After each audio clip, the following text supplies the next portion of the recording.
எப்போ வாசிச்சாலும் ஆச்சரியத்தை உண்டு பண்ணும், விசுவாசத்தை பெருக பண்ணும் வேத பகுதிகளில் ஒன்று ஏனோக்கின் வாழ்க்கை.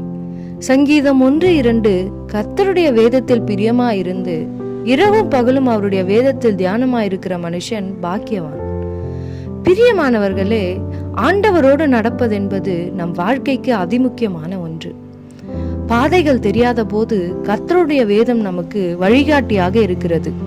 அதன் வெளிச்சத்திலே நாம் நடக்கையில் அது நம்மை நித்தியத்தில் சேர்க்கும். ஏனோக்கிற்கும் குடும்பம் இருந்தது, கடமைகள் இருந்தது. ஆனாலும் அவன் தேவனுக்கு முக்கியத்துவம் கொடுப்பவனாய் இருந்தான். வேதமே இல்லாத நாட்களில் ஒரு மனுஷன் 300 வருஷம் தேவனோடு வாழ்ந்தான் என்றால், இன்றைக்கு நம்முடைய ஒவ்வொருவருடைய கையிலும் வேதம் இருக்கிறது. நாம் என்ன செய்து கொண்டிருக்கிறோம்? யோசித்து கொண்டே இந்த நாளை துவங்குங்கள். பரிசுத்த ஆவியானவர் உங்களுக்கு உதவி செய்வாராக. Have a blessed day.